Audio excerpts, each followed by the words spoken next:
Бақ, қандай ғажап ес. Шат, қиялыма ілес. Қандай ыстық жүрегімен сүйес.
Сіздер үшін жарияланған дастарханның рейдтік мәзірін хабарлауға рұқсат беріңіздер. Ал рахмет. Сәлем сөздің анасы баршаға ассалаумағалейкум деп сәлем беріп қояйын ағайындар. Күн қайырлы болсын. Бүгін енді екінің бірінің бағына бұйыра бермейтін Күнқияштай аяулы анамыздың мерейлі 90 жасына келіп отырмыз ағайындар. Қадамдарыңызға гүл бітсін. Бұл енді тарихи той, республикалық деңгейі жоғары осындай керемет той. Ендеше Күнқияштай аяулы анамыздың мерейтойына бір қош келдіңіздер деп сіздерге сәлем сауқат қылып қояйын. Той құтты болсын баршаға.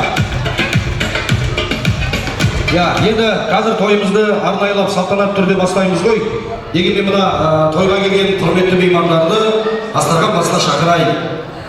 Дастарханның реттік саны сол жақтан басталады. Енді құдасын құдайдан кеткен халықпыз, алдымен осы Күнқияш ағамыздың құдай қосып қойған достарынан бастайық.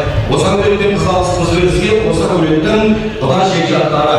Сол жағымыздағы нөмірі 1, 2, 3 столдар. Құдай қашты, құдай көзінбесін. Енді ағамыз 14 құрсақ көбейген, оның оғы қазір ортамызда бармыз, құдайға шүкір деп қояйық. Енді осы ол қыздар тараған ұрпақ, немере бар, шөбере бар деген секілді. Құдай көпсінбесін. Құда жекжаттар 1, 2, 3 столдар. Екі стол жайылып отыр, оң жақтың төрінде. Асан Қожабергеннің көшіп бастаған үлкендер, ағайын туыстар. 7 және 8, сосын бер жағында 9 деген столға Түйебай ұйықтарды шақырамыз. Түйебай ұйықтар өледі 9 столға қарай келіңіздер. Сондай өзімізге қарасы ағайын болып есептелеміз ғой, 7, 8, 9 осы асан ағайындар. 7-8 жоғары жақта үлкендеріміз, Түйебай ұйықтар өледі 9-қа қарай келіңіздер.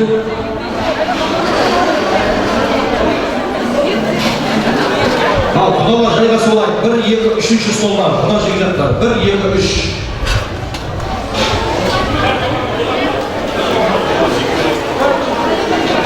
Бірінші, екінші, үшінші столдар, құда жекжаттар. Сосын енді мынау Күнқияш ағамның төркіндері, палуандар, палуан ағайындар 4-ші столға келіңіздер.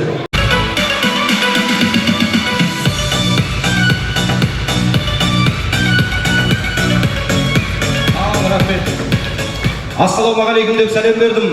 Асқар тауға жол сілтейтін абзал аталарға, ақшашты, мейірімді жүрек алақан аялы аналарға, егеменді елдің еңсесін биік көтеріп жүрген ер азамат ағаларға, тәуелсіз еліміздің ибалыда инабатты болған қыз, келіншек апаларға сәлем бердім. Ертеңгі болашақ бүгінгі жастарға. Енді қадырлағай, бүгінгі тойдың форматы бөлек. Бүгінгі той тарихи той.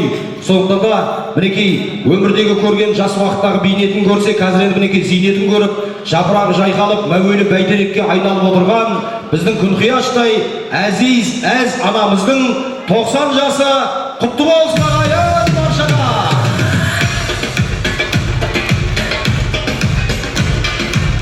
Енді құрметті ағайын, мүмкін болматса егер мүмкін болматса, Құдай денсаулығын беріп тұрғанда бір екі аяғымыздан тік тұрып, алақанда соғып, бүгінгі тойымыздың басты кейіпкері Күнқияш анамызды ортаға салтанатты түрде алдырайық, құрметті ағайын.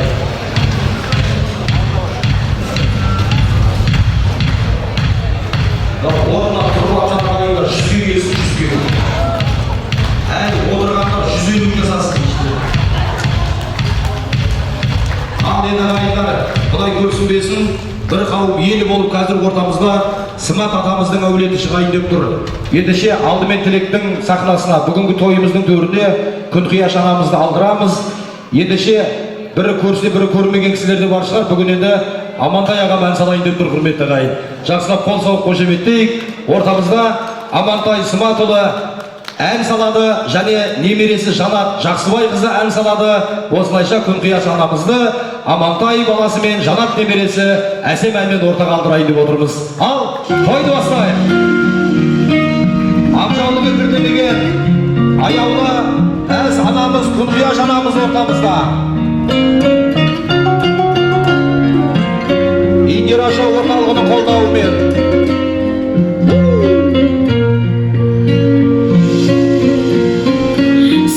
үшін күн алаңдар, түн алаңдар, бәрінің жан аяулы бір анаң бар. Перзент боп ақтамасаң ана сүтін, жер басып жүрмей-ақ қой ей адамдар. Анамның ақ жаулығы әппақ-әппақ, қошемет деп тұра. айналдым бүйіріңнен қардай япырақ, анашым ақ батаңның арқасында, басымда тұрады әркез бақ қонақта. Шықсам да қиял жетпес қияға бөл, ойыңа жақсылығын жияр жүр. Зар болып жаннанасың бір көрімде, аз бекен ойға қыз жылағаны. Анамның ақ жаулығы әппақ-әппақ, айналдым бүйіріңнен қардай япырақ, анашым ақ батаңның арқасында,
құрметті ағайын.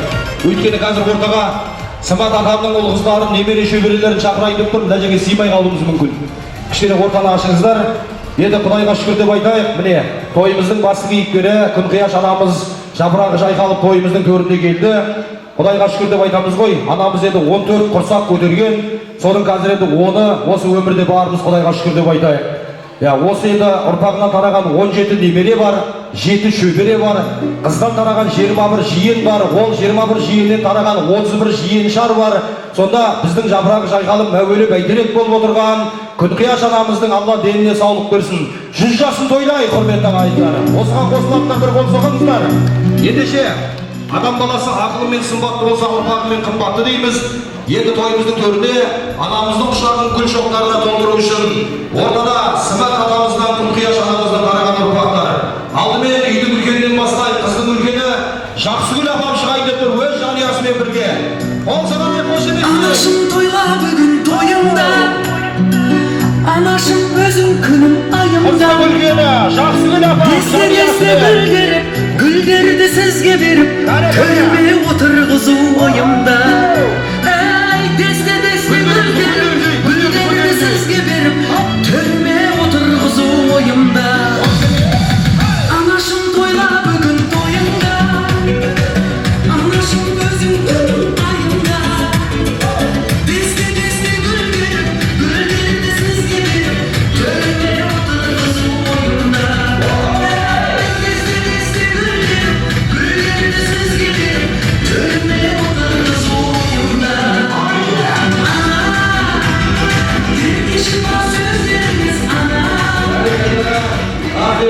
Енді бәріміз осы Күнқияш апамның ат жағына жинала беріңіздер, апамның алдына қойып қойыңыздар.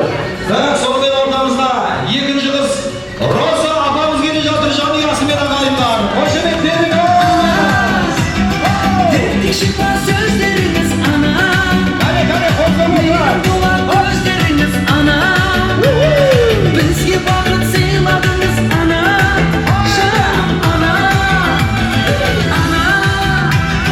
Ертек шықпа сөздеріңіз ана, мейірім тола көздеріңіз ана, бізге бақыт сыйладыңыз ана, жаным ана.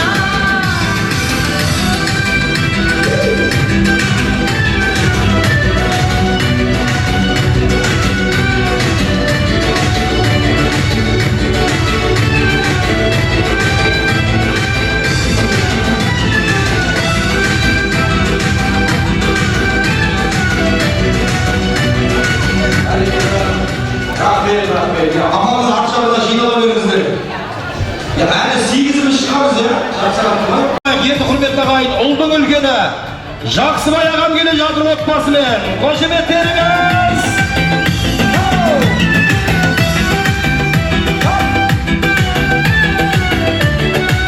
Кәне, қосылып тұрамыз, Жақсыбай ағам отбасымен. Сөздері балдай шекер анамда, баласын мақтайды әр адамда. Байлығым болам дейді, бақыт солмаған дейді, анашым ақылшымда данамда. Байлығым болам дейді, бақыт солмаған дейді, анашым ақылшымда данамда. Ертек шықпа сөздеріңіз ана, мейірім тола көздеріңіз ана, бізге бақыт сыйладыңыз ана, жаным ана. Тағы ортамызда Амантай ағам келе жатыр, отбасымен Амантай ағам. Қошемет беріңіз. Бізге бақыт сыйладыңыз ана, жаным ана.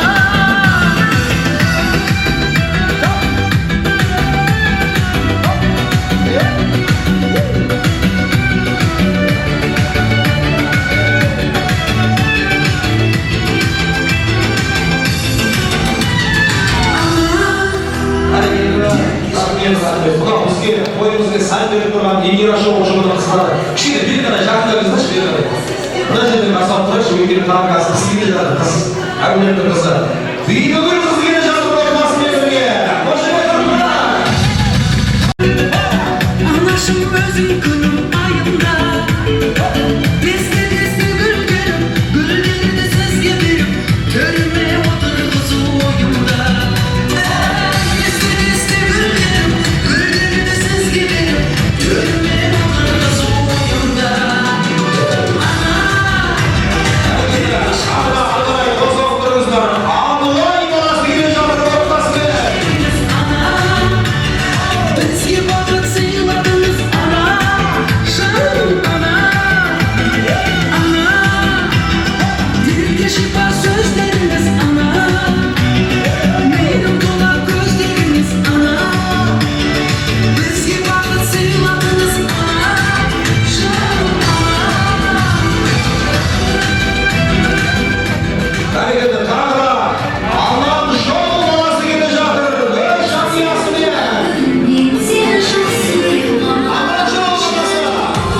өйткені қыздың кенжесі ортада. Гүлнұр қызы келе жатыр ағайындар. Сенің туған күніңмен сені жақсы көрем бала, жаным бала, ей бала. Бүгін сенің туған күніңмен сені жақсы көрем бала. Бүгін сенің туған күніңмен сені жақсы көрем бала, жаным бала. Рахмет. Енді шапалақты жақсылап ұрайық, өйткені ортамызда үйдің кенжесі. Күтіре шапап үйіргі келгенде тапқан баласы жайды тұрайын. Мейрамбай келе жатыр ағайындар. Жүз жасқа келген тойымда ақ тілектерді қабылы қалма ойымды. Анашым сенің көргім келер, жүз жасқа келген тойымда.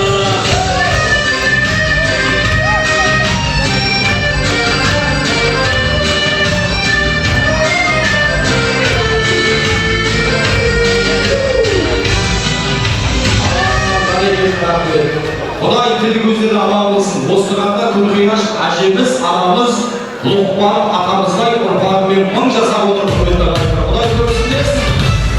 Енді рұқсат етсеңіздер, Күнқияш анамыз еді осыншама ұлымызды ұрпақты тәрбиелеп, бірақ енді қасымызға қосылуға болған шығар. Біздің орамызда Күнқияш апамның өкіл қызы бар екен ағайындар. Зибагүл апам қайда отыр? Зибагүл апамды шақырып алайық қасымызға. Күнқияш апамның өкіл қызы.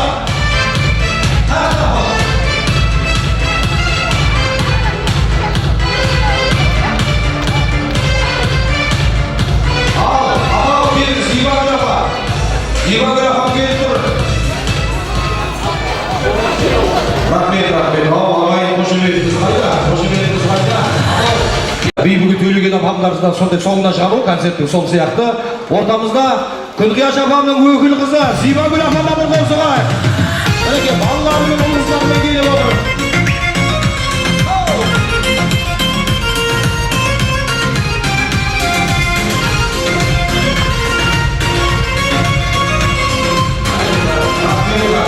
Тойымызға сән берген, ән берген, егер ашау ұжымымызға бір қол соғып қояйық. Үлкен рахмет, бүгінгі той қызметте.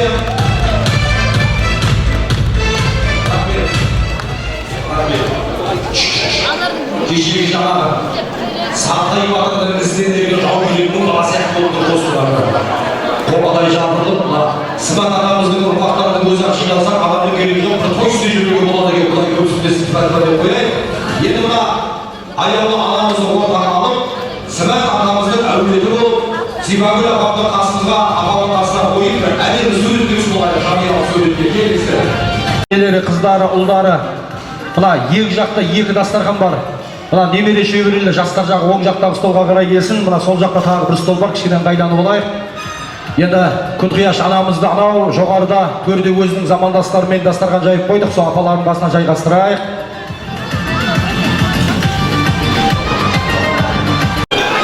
Ал, құрметті ағайын, жоғары жақта бір экран тұр. Мына біздің жақта тағы бір экран тұр.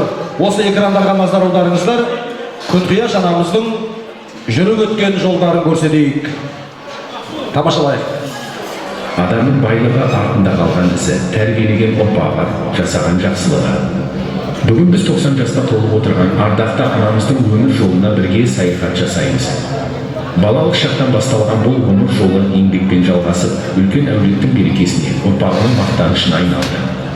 90 жылдық тағылымға толы өмірдің жарқын беттеріне назар аударайық. Жетеледім мақсатымна көздеген жылы сөздерің жүрегімде өзің барда болып әлден жалын биік өзгеден анасындай көктегі күндей көктемгі нұрын сепкен жаным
аяулы ана. Оның өмір жолы кейінгі ұрпаққа үлгі өнеге және тағылым.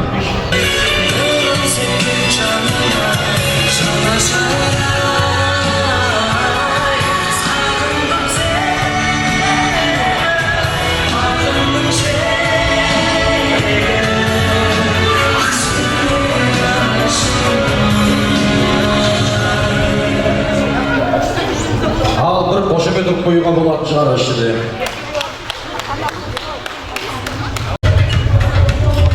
Біз қазақ ешқашан себепсіз ешкімге басырмаған, сөздерін бойындағы асылдаған. Біздің қазақта үлкендер бата бермей, дастархан ашылмаған. Сондықтан енді ағайын, міне мәуелі бәйтерек болып аяулы анамыз ортамызда жапырақ жайқалып отыр. Қарты бар, үйдің қазынасы болады деген осы шығар. Ауылыңда қарт болса жазулы тұрған хатпен тең, үлкендердің батасы жастарға бағдар бақпен тең депті бұрынғылар. Олай болса енді осында Асан Қожаберген әулетінің көшбасшыларын алдымен ортаға шақырып алайық, сол үлкендердің ақ батасын алайық. Ендеше бүгінгі тарихи тойымыздың кіріспесін келтіріп, шымылдығын ашып алайық. Ендеше тілектің сахнасына әулеттің үлкендерінің атынан көшті бастап Махамбетжан көкем отыр осы жерде, Жолшара көкем отыр, Балтабай аға, Әлімхан ағам, Еркін ағаларымды той шымылдығын ашу үшін әулеттің үлкендерінің атынан той төріне шақырайын. Ал мархабат көке, той төріне келсеңіздер. Осы Жолшара әулеттің көшбасшыларына оларға шақырайық.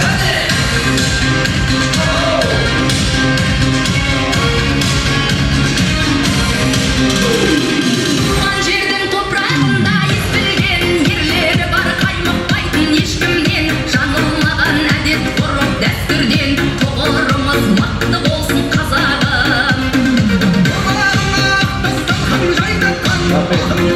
Енді қадірлі ағайын, мол жағасы болмайды, су сағасы болмайды, ел ағасы болмайды деген халықпыз. Ендеше мына ортамызда мінекей елдің көшін бастаған, әулеттің көшін бастаған ел ағалары. Ассалаумағалейкум көке, қош келдіңіздер. Әулеттің қуанышы құтты болсын. Алла осы елдің әулеттің көшін бастап, алшаң басып, арамызда аман-есен жүрулеріңізді нәсіп етсін. Енді көп уақыттарыңызды алмайым. Сіздерден де соны өтінемін. Бәріміз тілек айту міндет емес. Айналайын өзіме ұқсаған бала екенсің. Шынында да не керек бар мыжық? Құрметті бүгінгі мына үлкен қуанышты анамыздың 90 жас мерейтойына келіп отқан құда жекжат ағайын туыс, көрші көлем, ауылдастар. Бұл кісі 14 құрсақ көтерген анамыз. Қазіргі жастар естеріңе сақтап алғандар. Алла тағала әлде де ғұмыр бере берсін, көре берсін қызықты. Мына ізіне ерген немере шөберелерінің, шөпшектерінің қызығын көріп. 100-ге келіңіз, үлкен кісі сізге айтып не істеді оқылаға? 100-ге келіңіз, сол 100 тойыңызда тағы да осындай ағайын туысқандар болып бас қосуға Алла тағала нәсіп етсін. Мынау енді мына оң жақ сол жақта біреулер тұратын еді, бір әкелген кіттай сабыразымыз бар еді. Соны жақсылай сенімдісің ғой сен, Алла тағала осындай тойда қауыштырсын, арамызда жүре берсін маман. Мынау енді кіттай сабыразымыз бар еді, аз да болса көптей көр. Ал енді мінекей біздерге мынау қожа жиен болып келеді, біздің қожа бергенде сол қожаның бір батасын алайық. Рахмет. Ассалаумағалейкум ағайын, бауырлар. Міне бүгін Аташ Қожабергендердің жалғыз жақсылығы емес, бүкіл Аташ Қожабергендердің әулетінде мінекей үлкен ақ түйін жарып, қарны жарып, міне үлкен той болып жатыр. Нағашы міне әжеміз, мінекей шешеміз 90 жасқа келіп мінекей өмірлі шүбірлі болып ұрпақтарыменен құда жекжаттарын, ағайын туыс бауырларын әкеліп міне орда мейрамханасында бас қосып мінекей ұрпақтардың тойын өткізіп жатсында құдай тойларын той қыласын. Анамыздың жасы бәрімізге нәсіп етсін. Алла тағала Жақсылай, ендігі Алла тағаласа ғасырлық тойды басымыз қосылсын. Ана, осы той бәріңе шығысты болсын, анамыз өмірлі ғұмырлы болсын, бастарына бас қосылып, енді жүзге келе беріңдер. Ұрпақтарың көп болсын, той құтты болсын.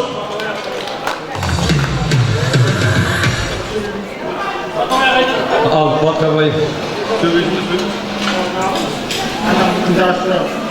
Насына жас қосылар берсін, дені сау болсын, бізде ел осында тойдыңызда кездесе бережек. Жақсылар, аман болыңдар, жүрісі береді десеңдер, міне беріңдер, дендерін сау болсын, тойдан тойға елін кездесе береді. Ал мінекей, 90 ауыз сөздің тоғытай түйіні бар дейді. Кейінгі жастар, осындай нәрестелі көп дүниеге әкеле беріңіздер, көрдіңіз бе, әлде де қандай тым фигурасы бұзылмаған. Я еш жерім ойыстаған қандай, Заводскоймен тұр әлі. Денсаулық берсін, ана. Я бұны әрине жеңгемен қайынның арасындағы әжі деп түсініңіздер. Рахмет, зейін қойып тұрдағыларыңызға. Я тамады бала, мынауыңа ие бол. Ал айтылған тілек бата дұға, найып беріштен құлағына Алланың назарын іліксін көке, Алла дендеріңізге саулық берсін. Енді бүгін тарихи той деп жатырмыз ғой. Жаңағы видеодан көргеннің барлығы тарих. Осы енді түсінген адам, мен өз басым түсіндім. Күнқияш анамыздың бала күнінен бастап осы күнге дейінгі видеосы көрсетілді. Соның бәрі тарих. Яғни кешегі күнді бүгінгі тарих десек, бүгінгі күн ертең тарих болып қалады. Сондықтан жаңа өздеріңіз айтқан тілек қабыл болып, Күнқияш апамның 100 жасы тойлаған кезде бүгінгі тойдағы суреттерді өз экраннан шығарып қойып, сол үшін бір суретке түсіп алайық деген ғой. Әңгімені осыған алып келатырмын жалпы. Билейіп? Ал бір суретке түсіп алайық, келіңіздер кішкене шамды алып. Мына әулетіміздің көшбасшылары болып. Осы жерде. Әлде апамның қасына барып түсесіздер ме? Ол да болады, жүріңіздер. Апамның қасына барып түсейік. Рахмет. Енді осыдан кейін осы жерде түсеміз, айып етпеңіздер.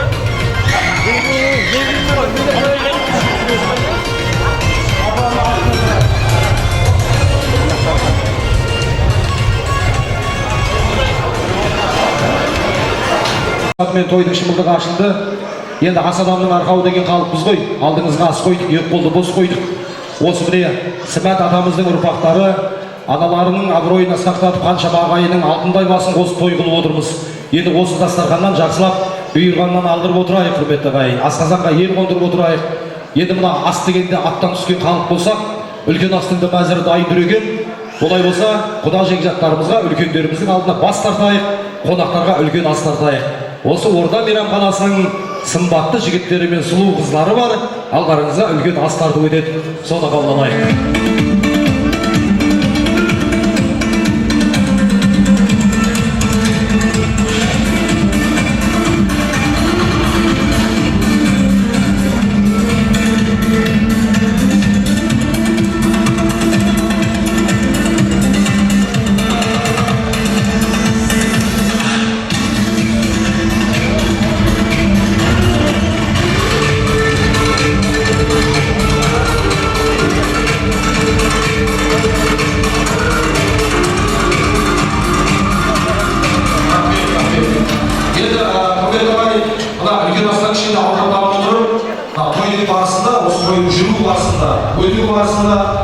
Менің осы тойды басқарушы болғанмен, менің қасымда Жақсыбай ағам бар.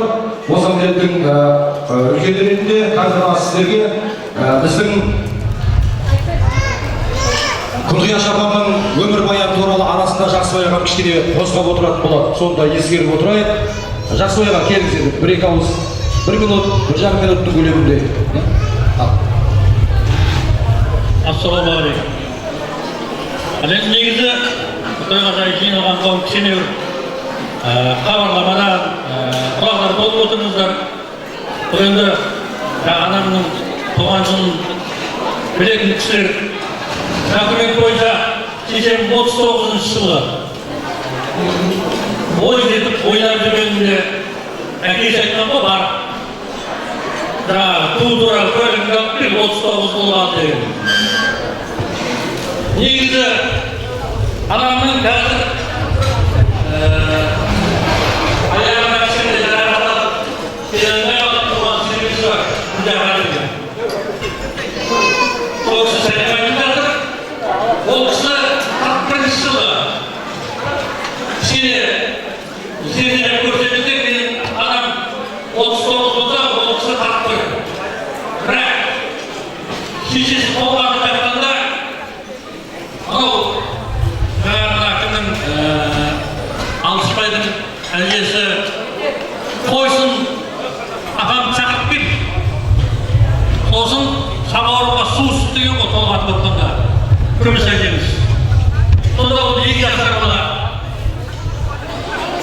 барып шақырмайды да су ыстамайды да сондықтан менің шешем ол кездерде жоқ дегенде 5 жаста солай барып осы негізі 36 жылы 90 жаста осы дәл келіп тұр деп ұйғарып 90 жасты сосын өткізіп жатырмыз. Бұл анамыздың енді жаңа көргенсіздер, көрдіңіздер, ана роликтен темір жол сызылып жатқанда сол әкесі аяғын бойы басып кетті. Ағасымыз Нармахан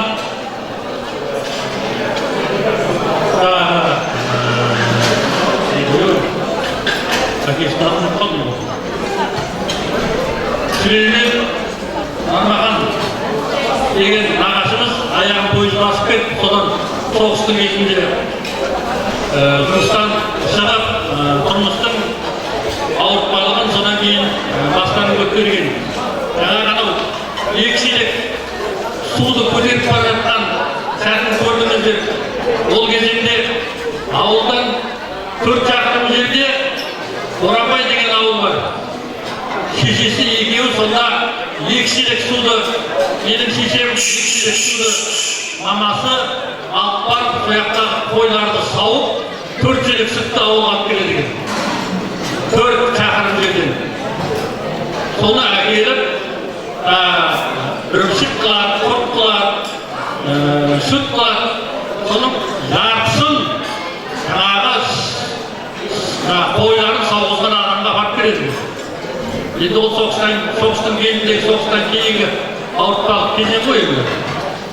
Қарын ашпас үшін мәжбүрлі түрде сондай жағдай жасаған.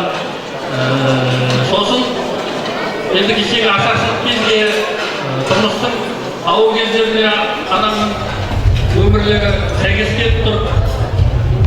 Ауылдың ардағында 6 шақырым жерде Ақтан деген жаңағы қыстау бар. Сол қыстаудың батыс бетінде жаңағы құм бар. Білетін шығарсыздар енді. Осы күнде білетін шығар Ақтан. Содан барып, анасымен барып, Қарақұмық деген құмның ішіне құмды шөпті орып әкеледі деген бір түйе. Соны әкеліп, алашаның үстіне қаққанда бір тостаған ғана дән шығады екен. Сол дәнді талғажырау болып, әкесі жаңағыдай аяқтан темпер болып қалғаннан кейін сол кісіге себепті болған ойлайсың. Постоянно солай болып қалған жоқ. Артынан көкеміз, нағашымызды көкеледік, аяғынан мініп мал бақты, кейін барлығы білек түйеші болды. Сол түйешілікпен атыстап келе шықты ғой.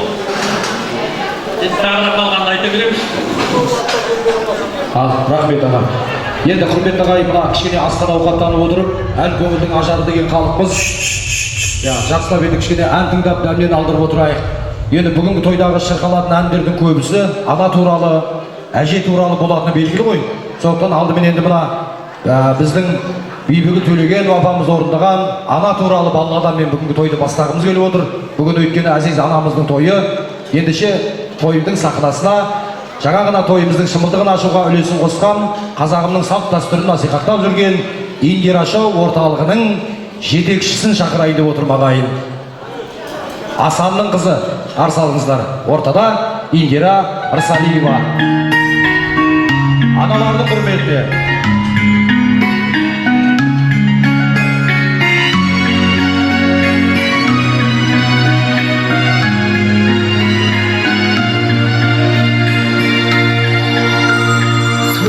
қанша гүл көзге толы ана деп ән салам жүрегім мейлі жүзге толы бөбекпін мен саған мама мама мама бәрі сен ғана абзал ана ана көңілің кең дала данасың сен маған анасың сен маған мақтанышым мархабатым махаббатым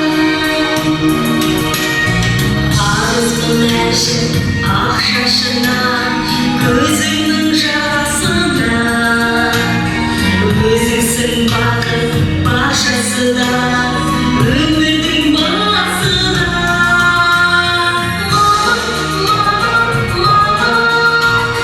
мәңгі бұл сен ғана абзал ана ана өмірің кең дала данасың сен маған анасың сен маған мақтанышым махаббатым махаббатым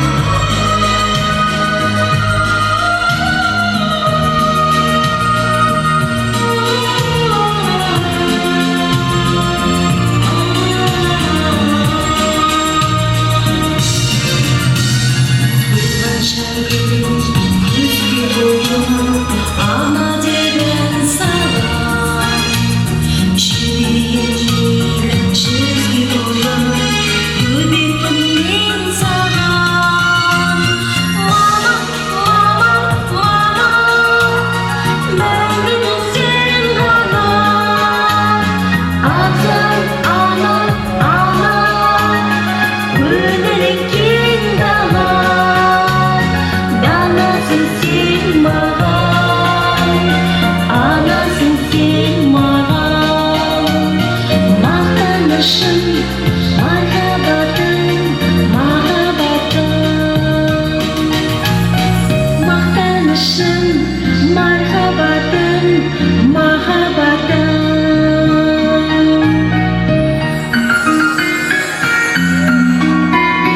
солғанша гүлің көзге толы ана деп ән салам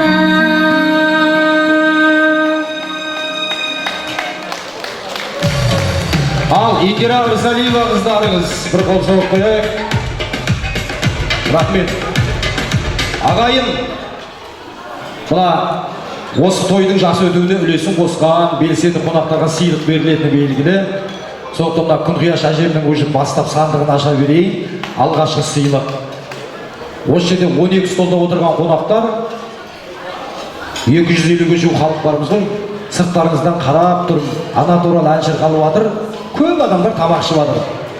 Бірақ соның ішінде осы сіздердің іштеріңізде екі қонағымыздың осы әнге қосылып, кәдімгідей аналарды құрметтеп отқаны маған ұнады.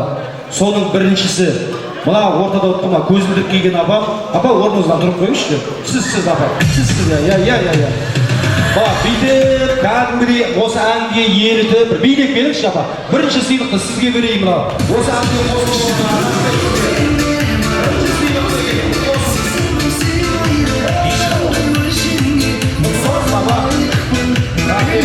өзіңізге анасы ғой, ол қыздың бала шағаның қызығын көріңіз. Сосын тағы бір қонақтың бізбен бірге қосылып отырған ұнады. Ол сол жақта, бер жақта отқан ақ көйлектегі қонақ. Келіңіз, бізбен бірге ән салып отқан сізге мың рахмет. Тағы бір сыйлық сізге беріп қоямын.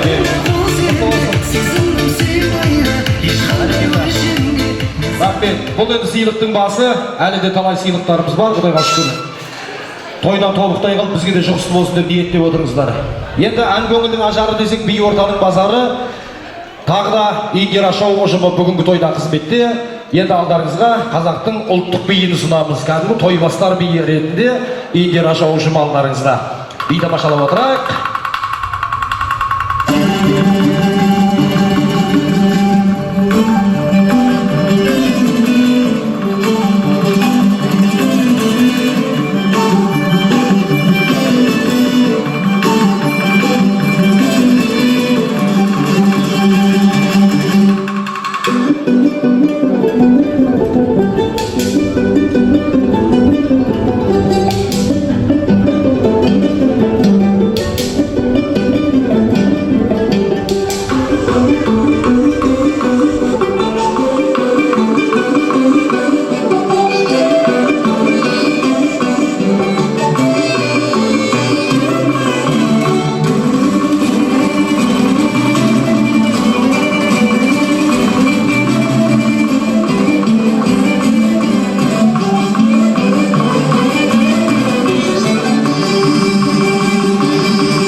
Дұрыста дұрыс жоқ, қырықтың бірі қыдыр, көптің тілегі көл болады деген қалыппыз.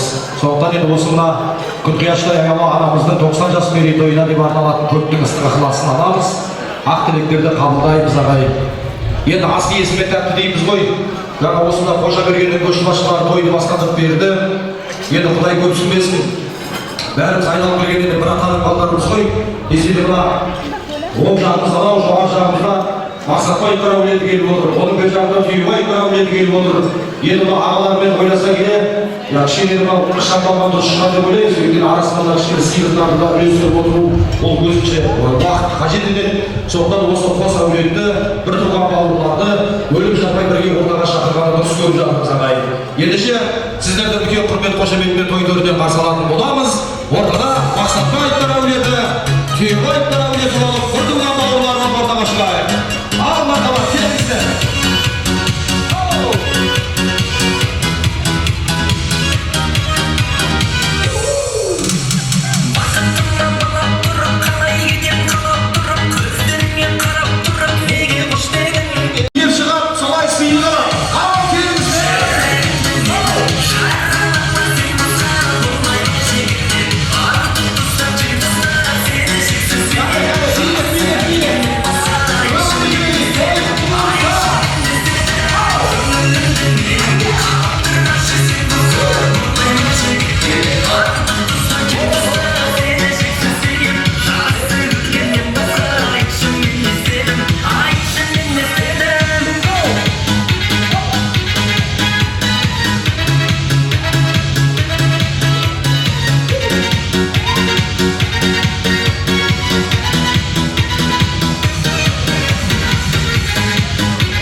Ассалаумағалейкум, қош келдіңіздер, той құтты болсын. Апа, сыйлық сізге.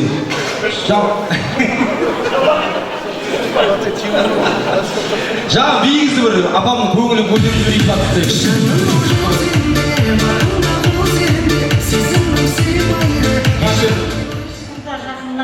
мына мен бауырым. Айтпаса қалып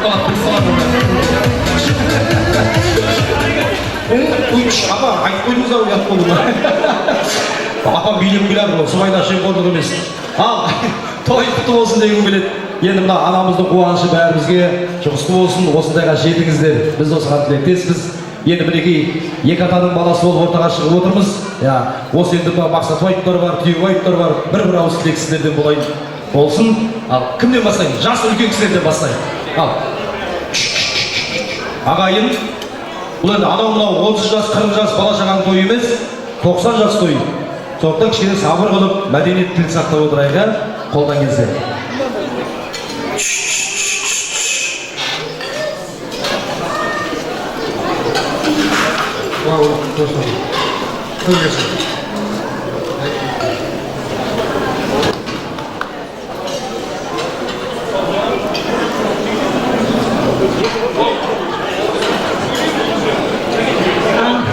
Қайырлы күн, мына тойға жиналған тойшы қауым.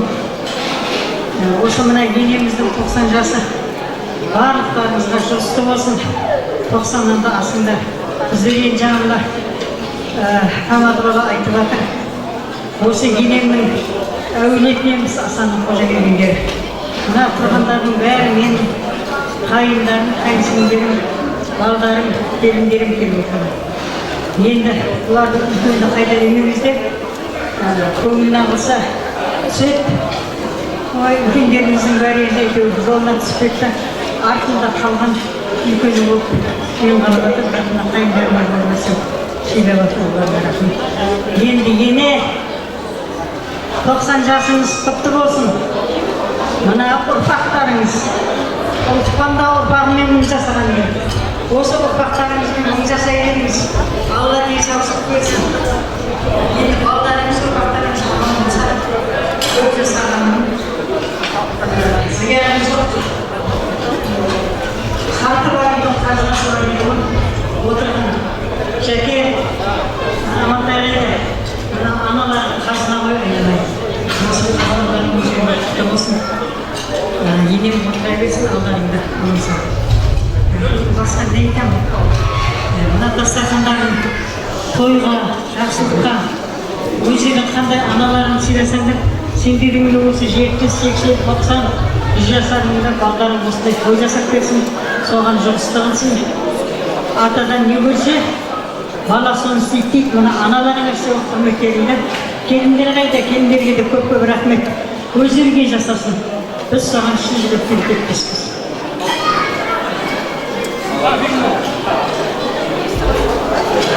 Ал енді құрметті тойшы қауым, ассалаумағалейкум.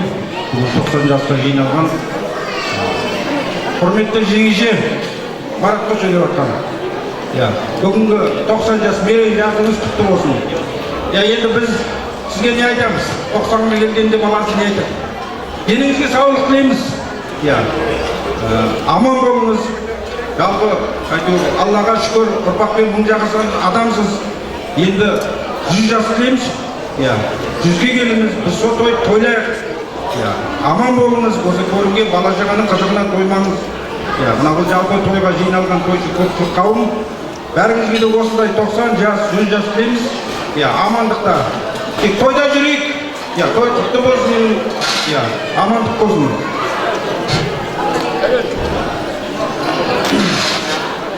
Үлкендерімізге ассалаумағалейкум сәлем бердіктер.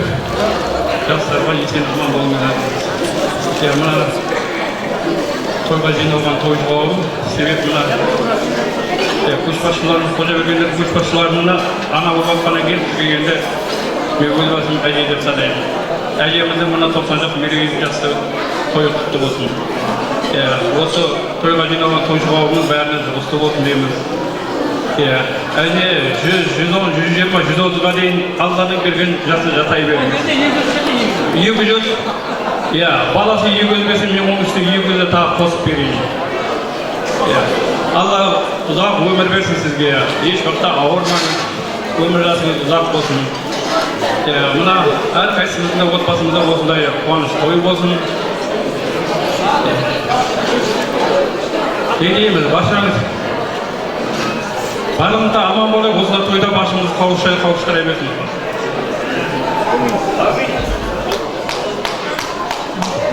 сәлемдер, тойшыл қауым, мына анамыздың тойына келіп жатқан туысқандар, төрге шыққан қадамдарыңыз құтты болсын. Апа, мына туған күніңіз құтты болсын. Мен алтынмын сөйлеп жатқан, Алматыдан келген.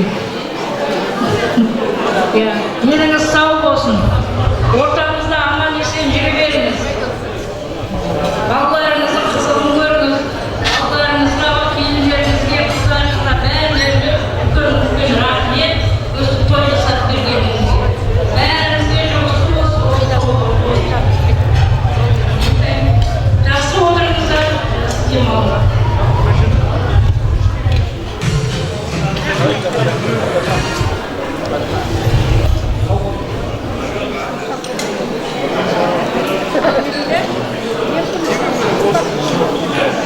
Құрметті туысқандар, құрметті ағайын, бүгін неге ақ түйенің қарны жарылған күн десе де болады. Себебі біздің енеміздің, анамыздың 90 жас тойы болып жатыр. Алла бұйыртса 100 жасын тойласақ дейміз, Алла соған жеткізсін. Аллаға шүкір, анамыздың балалары, немерелері, шөберелері бәрін жаңа рет-ретімен жас-жасымен келіп құттықтап жатыр. Қандай керемет, қандай күшті болып жатыр. Анамыздың өмір жасы ұзақ болсын, ауырмасын, осы балаларының, немерелерінің ортасында 100 жасасын дейміз. Біздің Асанның ішіндегі ең үлкен анамыз осы кісі аман болсын. Ұзақ өмір тілейміз.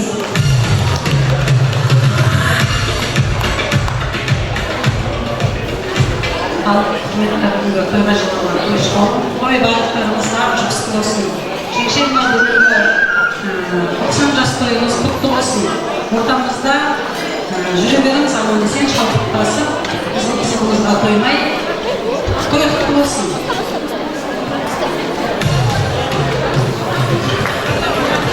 Апа, мынау бүгінгі той сіздің арқаңызда, мына тойға жиналған барша ағайындар, тойшы қауым, осындай 90 жас баршаңызға да жұмысты болсын. Ұзақ өмір тілеймін баршаңызға. Мынау апам ауырмай, аман есен ортада отыра беріңіз. Батаңызды беріп, тіл көзден аман болыңыздар.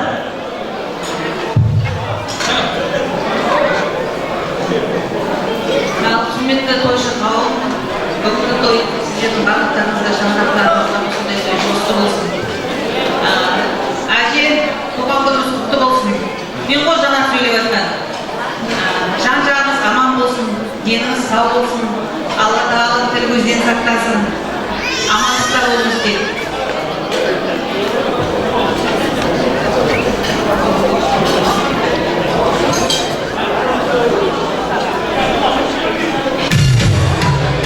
Ассалаумағалейкум, тойшы қауым. Мына той барлықтарыңызға құтты болсын. Әже, мен Ерболмын, Батпайдың қаласы. Жасыңыз құтты болсын. Осылай арамызда қарайып, туған немерелеріміздің, шөберелеріміздің қызына тоймен жүре беріңіз. Барлықтарыңызға осы жұғысты болсын, осы той осындай тойлар, қуаныштар, қалғанға алыңыз.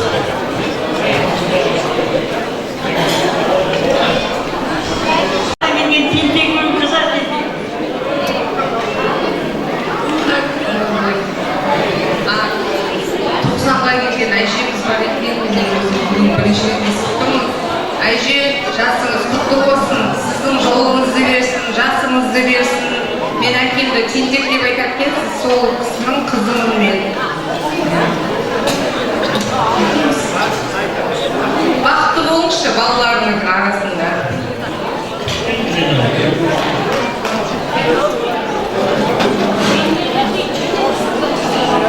Әже, бағана мен сөйлеп кетіп едім, осы ғана барлығы кімнің баласы екенін, кім екенін айтып кетіп жатыр.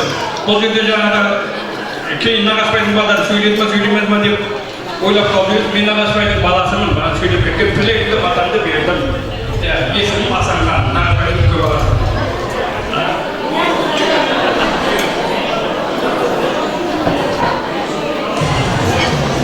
Енді той болғасын, сейсіне қатысы болмайды, ол шашылысы болмайды. Кім қабылдап береді ақша жуу.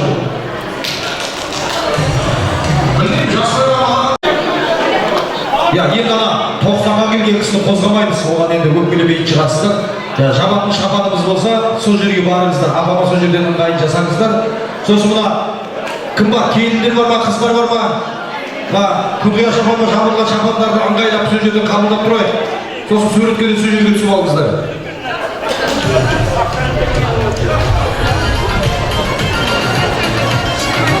Екі минут.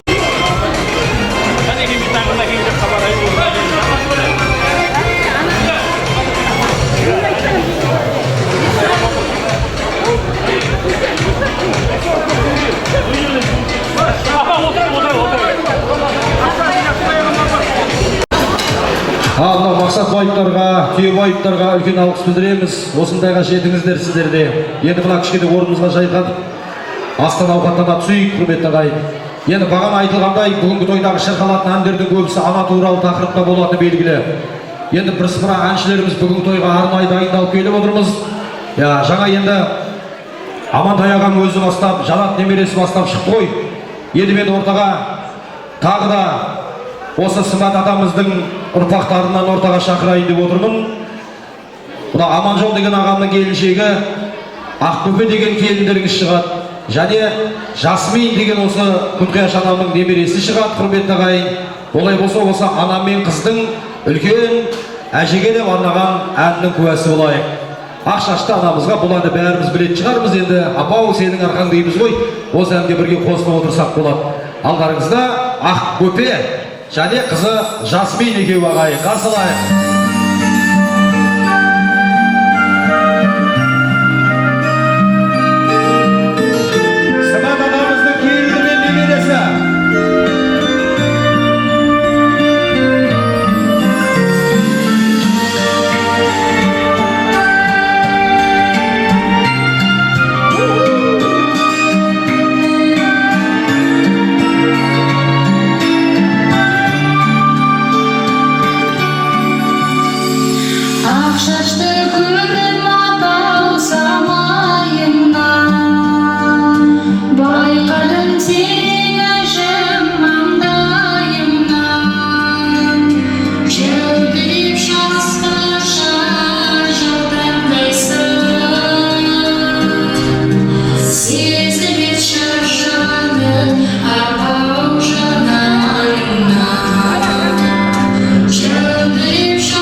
Құдағайдың атынан Ақбөбе жеңеше, Ақбөбе жеңеше. Мынау Оралдан келген Құдағайдың атынан әнші жолдарыңызға алғыс білдіріп, мынау приз 2000 теңге. Бір қол соғып қояйық, оралдықтарға рахмет. Бірге құтты болсын.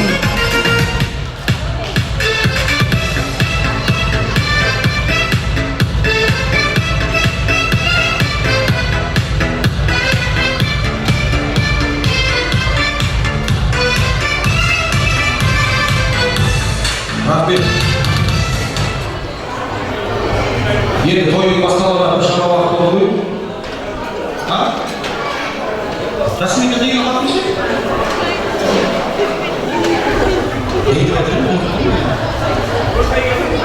Енді тойдың басталғанына бір шама уақыт болды, бір-бірімізге үйренісіп қалған шығармыз ағайын.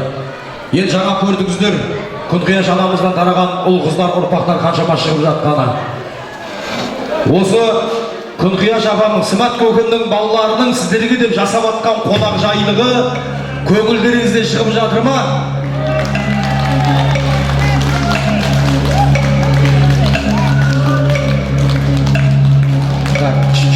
Қайтадан сұрайын. Жалпы той иелерінің қонақ жайлығы ұнап жатыр ма ағайын?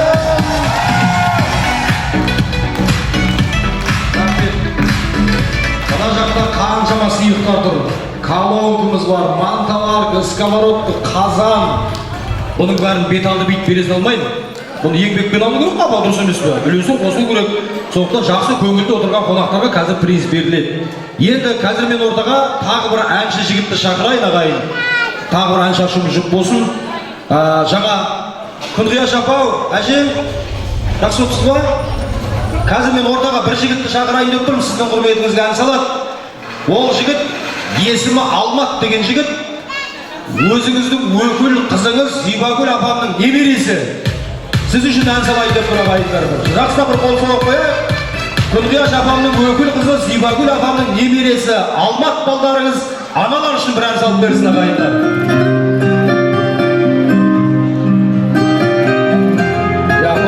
Ортаға аналарымызды биге алып шығуға болады.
Жұмақтың кілтін ананың табанының астынан іздеу керек дейміз.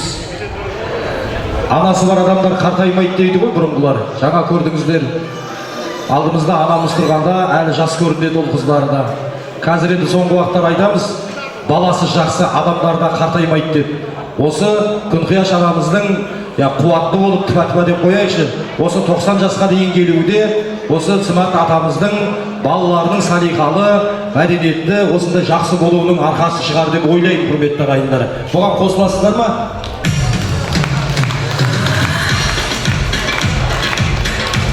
Құдайға шүкір деп айтайық.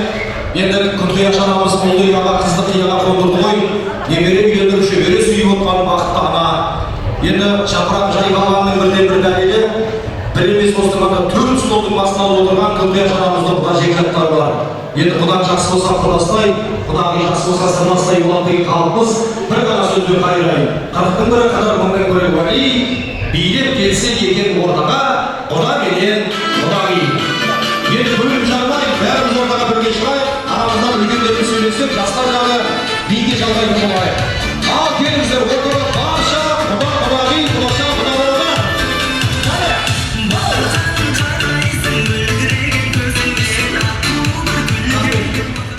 Ал енді бұл құдаларға үлкен сыйлық алып шығайыншы. Әдемі билеп шыққан құдағилар болса приз берейін.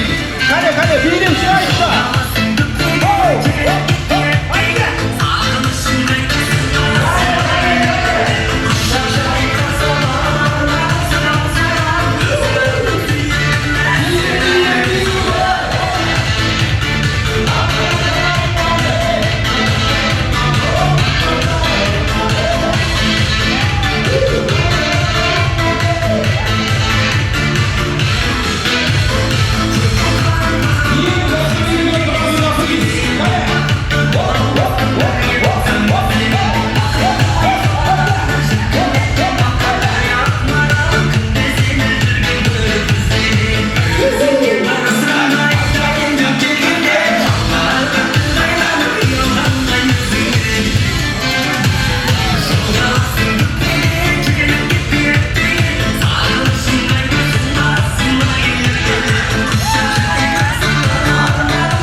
Сковородка алып шығып едім, құдағидің бәрі бейші болып күшті. Келіңіздер, кішкене сахнаға орналаса алайық. Тілектің сахнасына жақындайық.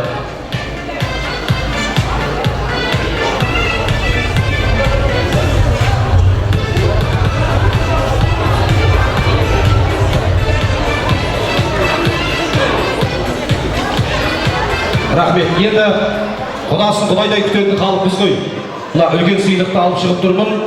Бәрімізден де осы қуанышқа ортақ екенімізді білдіріп билеп келіп жатсыздар. Оған да үлкен алғыс білдіреміз. Бірақ енді сіздер айып етпеңіздер. Жаңа мына қонақ сыйлаған қалып десек, Оралдан келген құдағай ортаға шығып жаңа әншілерге өзінің призін беріп жатыр. Осы тойдағы белсенділігін танытып жатыр. Оның үстіне жаңа әдемі билеп келіп жатыр. Енді Ақұдайдың еліне келіп тұрғаннан кейін батыстан келген құдағайға бір қонақ жайлық жасап, осы призді беріп қояйын. Жаңағы биіңізді бір 10 секунд көрсетіп Оралдан келген құдағайға.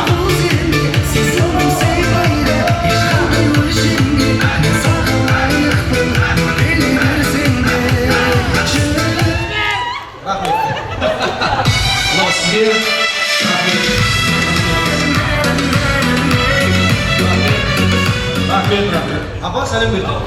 Бат болсын ба? Келіңіз, апа, келіңіз. Мына апама үндетті берейін тұрым. Апа, айып болмаса, класстастарыңыз қай жылғы нешеде? Менің класста оқытқан балдарым 50-52-ден бастап оқыттым. Өзіңіз нешедесін жатқан ба? 87-ден.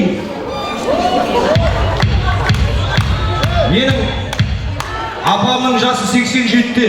87-ге келіп билеп жүрген биім, ойба, менің шешемнің апа екен, құрметті ағайын. Сондықтан бір жақсылап апама мантабар беріп қояйын деп жаңағы би үшін.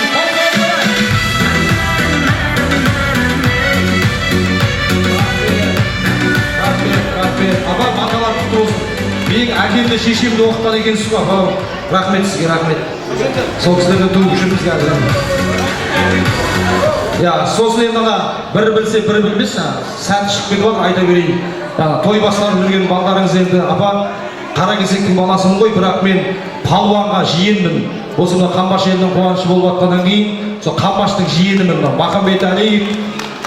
Махамбет Әлидің жиенімін, Еламан Махамбет Әлидің жиенімін ғой. Той құтты болсын. Жақсы түсінемін.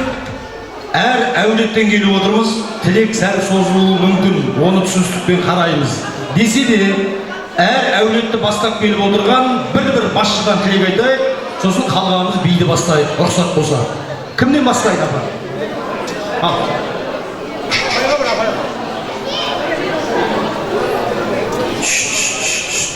Аса құрметті Құңқияш апа, 90 жасқа келіп қуанышыңыз жағынан болсын. 90 жасқа келіп үлкен мәртебе. 90 жасқа келіп үлкен мәртебе. Оған қандай қызмет істегенді артық болмайды. Сондықтан бүгін жасап жатқан мерейтойың құтты болсын.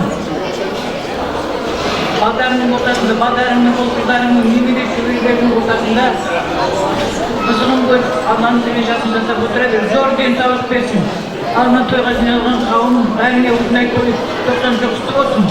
Еңбегіне салық, өздерің аманшылық берсін.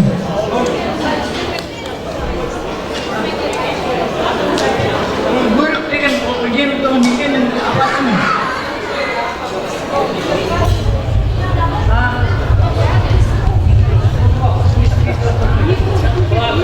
Ескетін айт, жақсы, зор денсаулық берсін.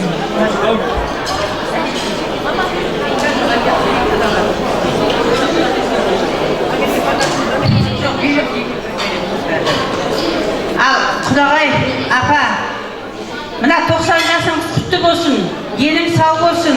Мына көрінген балдар, немере, шөбере, шөпшек көре беріңіз. 100 жасаңыз. Сөйлеп тұрған жансағына,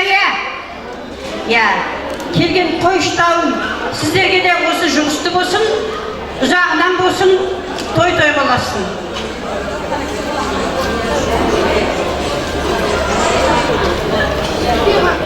Ал Құдағай, мынау туғаныңыз құтты құт береке келсін.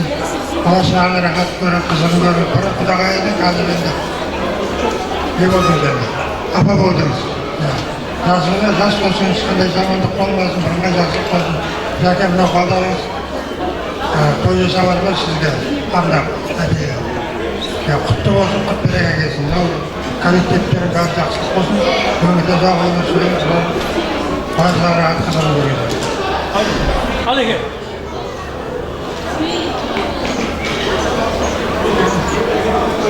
Құдағайлар, апа, мына 90-ға келген жасыңыз құтты болсын, деніңіз сау болсын. Мына балдарыңыз, немере шөбелеріңіз осы сізге той жасап беріп жатыр. Әрқашанда тойға жете беріңіздер. Барлық ағайын жекжаттар да сенсіз осындай той болсын. Не дейміз, бар жақсылық тілеп жатырмыз ғой, күн жақта да сол тілектің әрбіршілігі шалқымау менесін.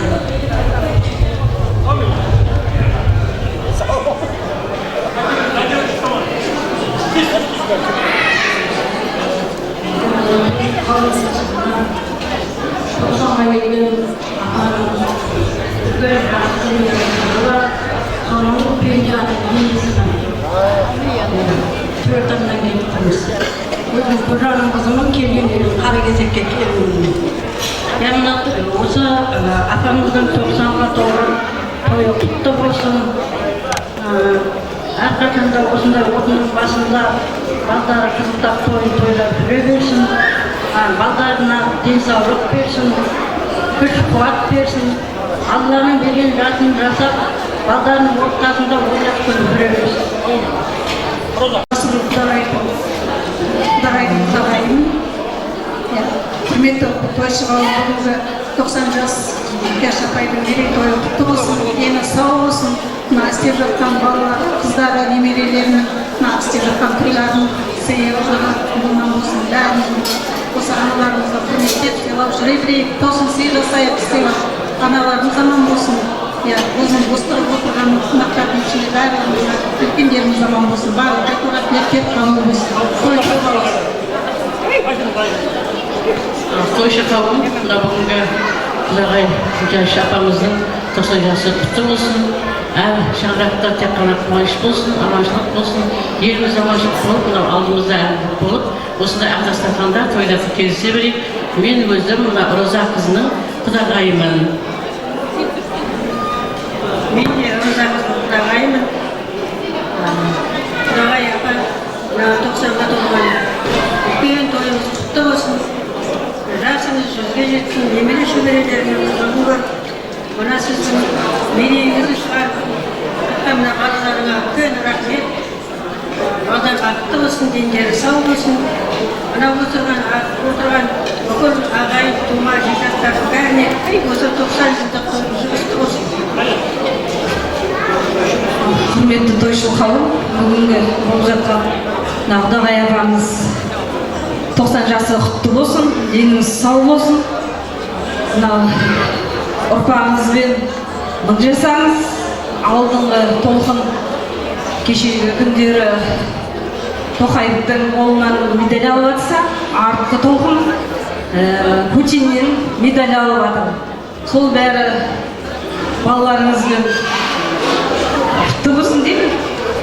Дендеріңіз сау болсын, осы ұрпақтарыңызбен мың жасаңыз.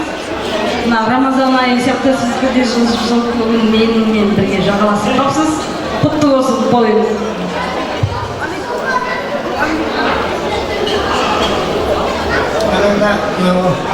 Ассалаумағалейкум, көпшілік. Қайырлы қадамдарыңыз болсын, бәріңізде қош келіпсіздер.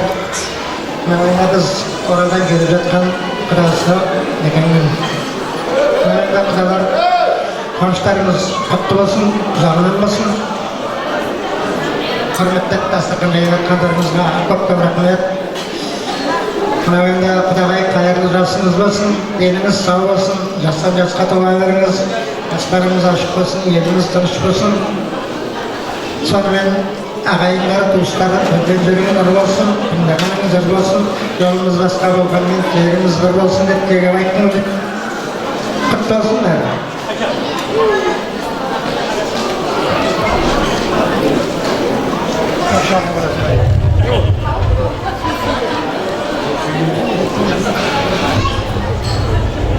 Ассалаумағалейкум, тойға жиналған қауым, Алла тағала мінекей апамыздың құдағайы бір жағынан, бір жағынан апамыздың 90 жас құтты болсын аға. Алла тағаланың жазуымен мінекей мынандай Қазалының төңірегінде үлкен мейрамханада мінекей қаншама ағайынның басын қосып, туған туыс құда жекжаттың басын қосып, мінекей не болса да апамыздан батан алсын деп мінекей Алла тағала міне бұйыртып мінекей Қазалының төріне шығып міне тілек айтып жатқан жайымыз бар. Алла тағала мына апамыздан өнген бағанадан көрдік, басынан бастап қаншама ұрпақтар өсірген. 14 құрсақ көтеріп 10 бар ғой. Алла тағала 10 мыңға жетсін, миллионға жетсін. Мына қаншама ағайын, туыс, жора, жолдас, құда жекжаттар келіп, қаншама бағанадан тілек айтып жатыр.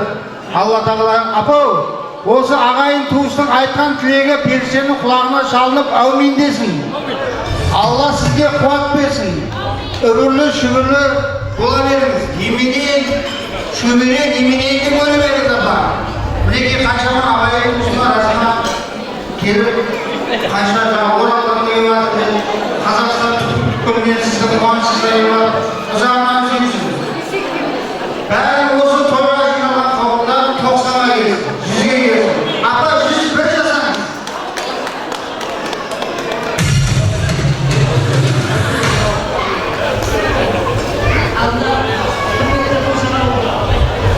Бүгін түбірлі мерейлі той болып жатыр. Біздің құдағайымыз, бір жағынан анамыз. Келген жасыңыз құтты болсын. Алла өтіңізге ұзақ ғұмыр берсін. Мына балдар бағана айтылып жатқан тілектердің бәрі қабыл болсын. Мына жан-жақтан келіп жатқан құдағайлар, ағайын, туыс бәріне осы біздің құдағайдың жасы жұғысты болсын. Құдағай, мына сіз балдардың бүгінгі күні еңбегіңіз, өзіңіздің қара еңбегіңіздің жемісін көріп жатыр деп есептейміз. Өйткені сізден дарыған мына ұлдар, қыздардың бәрі міне Құдайға шүкір Алла сіз әкесінің шешесінің осы балдарға берген тәлім тәрбиесінің арқасында жақсы тәрбие бергеннің арқасында осындай дәрежеге жетіп отырсыз. Ұзағынан болсын. Мына Жәке, сіздің артыңыздағы, алдыңыздағы бәрі қыздар, бәріңізге де осы жұғысты болсын. Осы анамыздың жасы жұғысты болып, ендігі 100-ге келген кезде осы топ азаймай, осындай бұдан да көп, бұдан да күшті ғимаратта тойлайық. Мына біздің құдағайдың батқан қатарымыздың бәрі көбейе берсін. Бәрімізді ендігі қатарымызға шөбереге қосып шөбереде тұрғанды сөйтіп ұзағынан болсын. Мына балдардың тек ұзақ ғұмыр берсін бәрі. Рахмет, сіздерге алғыс айтамыз. Осындай дәрежеде тойлап жатқандар. Мында бар.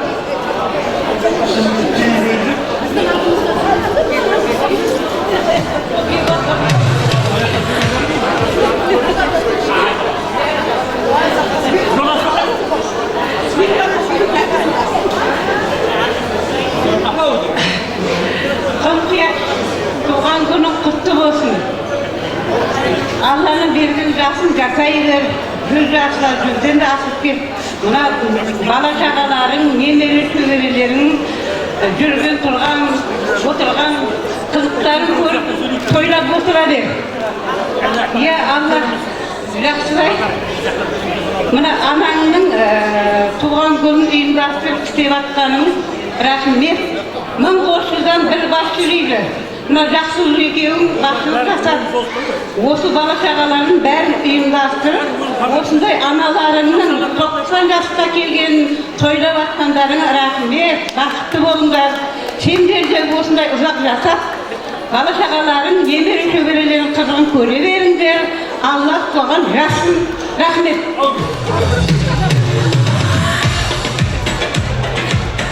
Allah 90 жасыңыз құтты болсын. Жасыңызға жас қосыла берсін. Алланың берген жасын жасай беріңіз. Немере шөберелеріңіздің рахатын ортасында аман есен отыра беріңіз.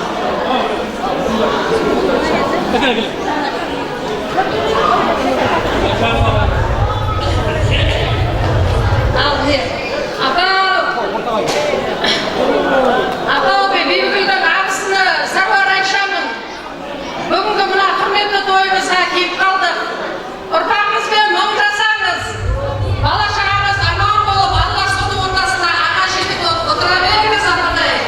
Мына тойға келген тойшылға мына той жұмысты болып, баршаңыз дәл осы яш апамдай болып, өсіп, өніп, көріп, міне қандай жаңа шыққанда керемет көрдіңіз. Өмірмені кино ғой бұл кісілердің. Бір деген киноларға көріп тақырға келіп, міне өзіміз ондай жақсы әсер алып отырмын. Бәрі құтты болсын, жұсты болсын, жақсы той.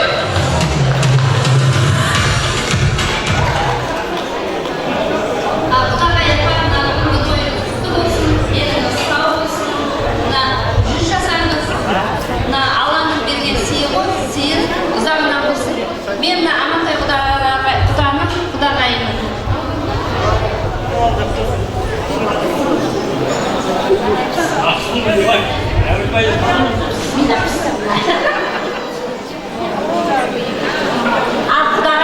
Құдағай демеймін, апам деймін, шешем деймін. Менің анамсың, екінші адамсың. Туған күніңіз құтты болсын. Әбілбайды қысымын. Қаныңызға бағана амандастым ғой сізбен бар. Ақшылымын. Мына жасыңыз ұзағынан болсын, деніңіз сау болсын. Мына балдарыңыздың ортасында күні ойнап отыра беріңіз. Аманшылық болсын. Жасыңыз жасқа жасылсын. Аман болыңыз, апау.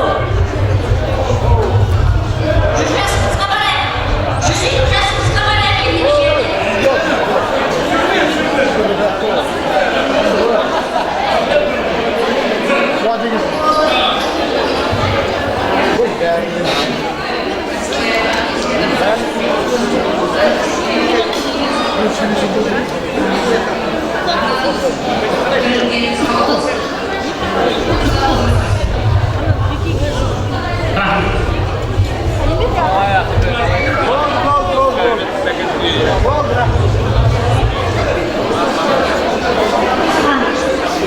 Құрметті тойшы қауым, құдағай аналарымыздың 90 жасы құтты болсын. Өмір жасы ұзақ болсын. той қыласың, аманшылық болсын. Болды. Давай тастыңдар. Сен де бірдеңе айтасың ба? Ал, айтылған тілек батадуға қабыл болсын. Мына Құдай қосқан достықтарыңыз мәңгі болсын. Мына конвертті мына жаққа табыстайсыздар. Апама жауабымды сол апамның қасына барасыздар. Тағы да сіздерге айтайын, 2 минут уақыт береміз. Көп уақыт алмауға тырысайық. Ал, сый-сияпаттарыңызға маңда рахмет. Оралдан келген Құдағи хабарыңызды ұмытып кетпесін.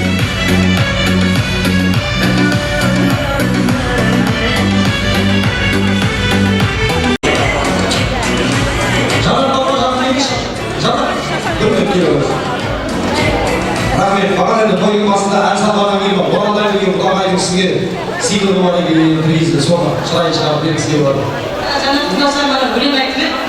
Қапыста бере алмай қалдым, өнерің істей берсін, әжемнің жасын берсін деп саған тойдан шашу.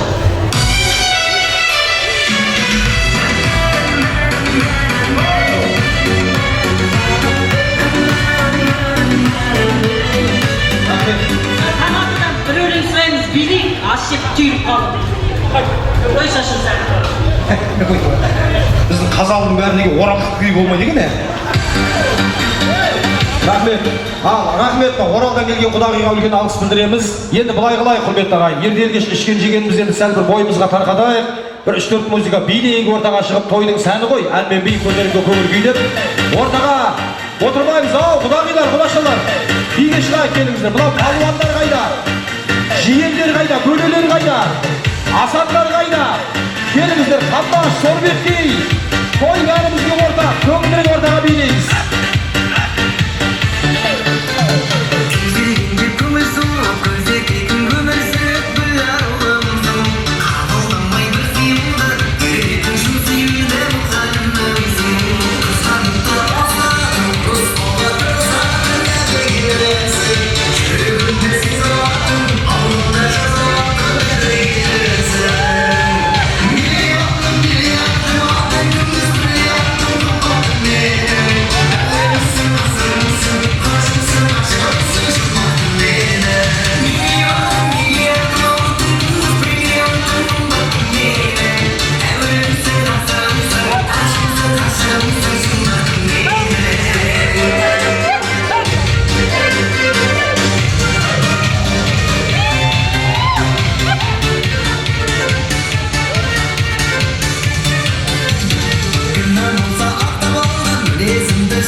Қалып бөлмемде адамдарды көрмеуде жалғыздыққа көнгенде таптым алып сені қылығыңнан қылып жүрегімді жанға сүю үшін мәңгілік таптым алып сені сен керексің сен ғана керексің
Үшін әлемі тағы бір бей тарту етсін, бей тамашалап отырайық.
Индира Шоу.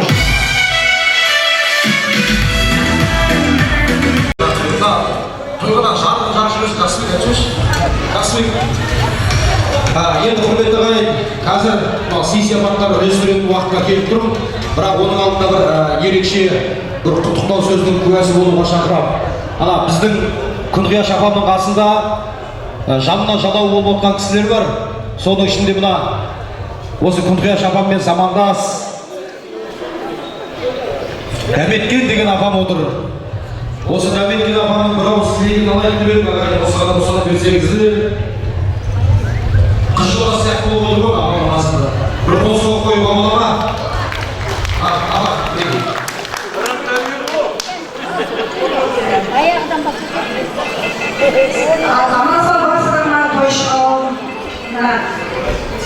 жасам деген өзіме особый шешемнің сіңісі болып бұл признавать етіп осы анам кетіп жатқанда ғана айтты бұл деген менің сіңірім деп бірақ осы ана айтайын тұрған жоқ мен мына енем жағын айтайын тұрмын мына менің енем 2014 жылы рак ауруымен ауырып тамағынан тамақ ішпей қалып ешқаяққа шықпай қалған осы Құлия шапанның тойы дегеннен кейін бар осы 2-3 күн бабын жасап алып келіп отырмын осы тойға мені апаршы дегеннен кейін сондықтан да кішкене ұшуды жақтырмай айып беріңіздер енді өзі тілегі жалғастырсын тек бала-шағаның тойына амалсыздан өткізіп жүрді енді мына үлкен тойға Құлия шапанның 90 жасында және өзі ауылдас бірге өсіп өрген көрші болған сол тілек айтуға енді құлақ салып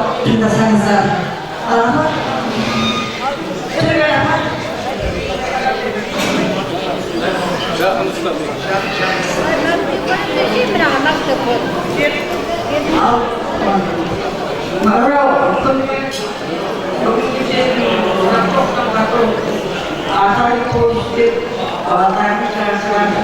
Тоқтарға менің жүзге күндерім бәрі құтты болсын. Бұл күндерді кішкентайымызда бірге өстік, бірге жүрдік, бірге тұрдық, біріміз бармайтын жерге бармайтын еді. Мен біреу шақырды, Құлия жүрші екеуміз барайық деп түнде бір жерге барсақ, Құлия мені үйге келіп жүрші деп сондай тазым тәтті. Баламызға дейін жаңағы жасты мен туғанда бұлар отырса мен қазақты бар сөйтіп өстік мен жаңа кейін айтты ғой 14 жыл ауырған содан мен көп далаға шықпаймын үйде тек балаларды қараймын осындай толтырғызға келіп бүтін жерге шықпаймын бірақ енді Құлия тоқсанға келіп той істеп жатыр дегенде үйге сыймай отыра алмадым қой көрсем көрермін әкелер аяқтарда өзім әкеледі ғой деп барам дедім келіндер айтады тырқылдап еш жерге шықпап едім 14 жылдан бері Құлия өте саған жақын болғанға деп әй жақын бірге өстім бірге жүрдім бірге тұрдық бір жерге барсақта бірге барып бірге жүрдік сөйтіп өскені енді бізде не өмірға шамалап өмірін қалды ғой дауыс естіп қайтайын деп келіп отырмын ал Құлия тағы да айтайын 90-ға 100-ге дейін жете бер райым берген жасын жатайын ал сол не айтасың онда оның бәрін көрсететін жоқпыз осы ғой күндірет неге шағылмайсың басыма өтті Құлияшқа бар Құлия кәдімсін жазып жібереді содан барып шайды қояды далаға әкеліп бір қырады жаңа ауылдың деп отырған ауылдың бәрі кетеді сөйтіп өсті қой енді қалай бұған келмейсің бұған әлгінде ауырсам да ауырып отырсам да келді әйтпесе дені сау болсын әлі шағын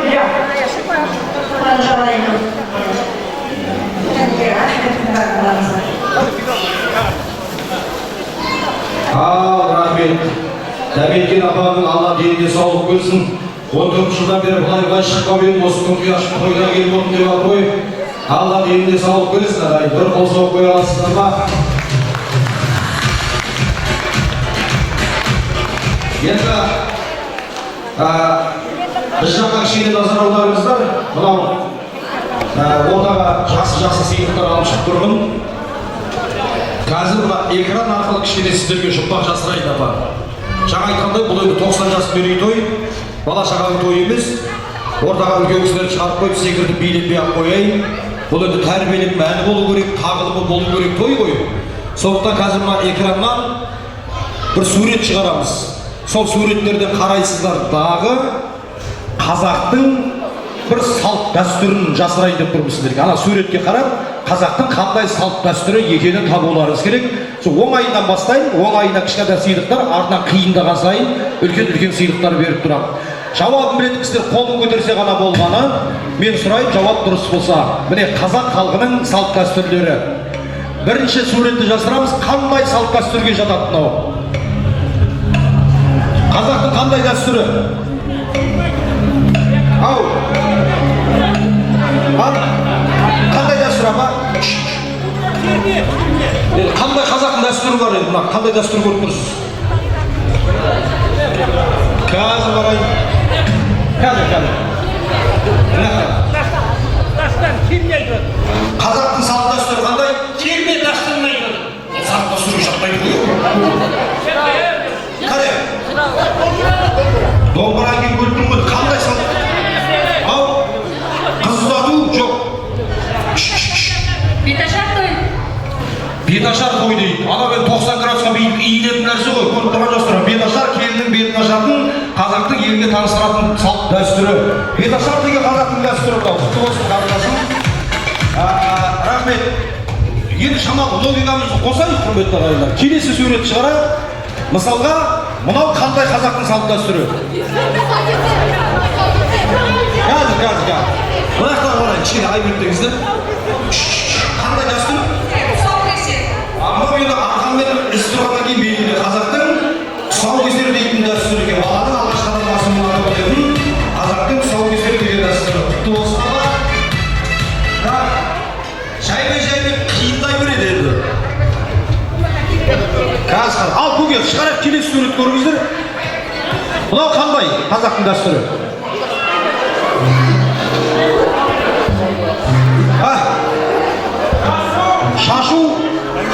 Шашу емес. Қазір, әр столға үлестіруге тұрсай. Қандай? Көрімдік дейді. Көрімдікті неге берем? Жаңадан зат алса, жаңа дүние алса, анау new деген сөз енді әдейі ағылшынша ма жаңа деген сөз. Анау ақша көрімдік байғазы деген бір дей ма сонда? Байғазы деген жауабын шығарайын. Байғазы жаңадан заты есіне қуанышта ортақтасы сыйлық алатын да, ақша беретін де байғазы көрімдік дейді. Құтты болсын мынау сізге. Мықты сыйлықтар ең шығарып асқыңыздар. Келесі сурет. Мынау қандай дәстүр қазақтың?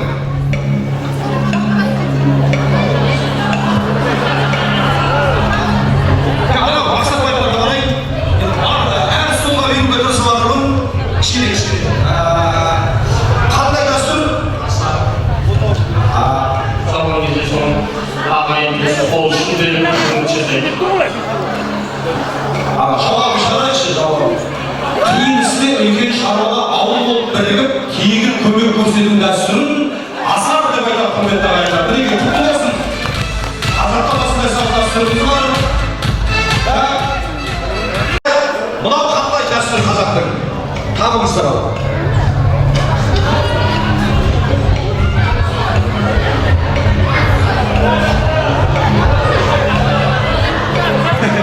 Қазір асында. Қандай? Есік көрсету. Есік көрсету? Ертеген кезде болмаса, жаңадан келіп түскен кезде туған туыстарды шақырады. Есік көрсету демейді, тағы бір аты бар. Кәдімгі. Қазір. Осы қандай? Қоныстой. Қоныстой қазір. Оның аты қандай аты? Кім біледі атын?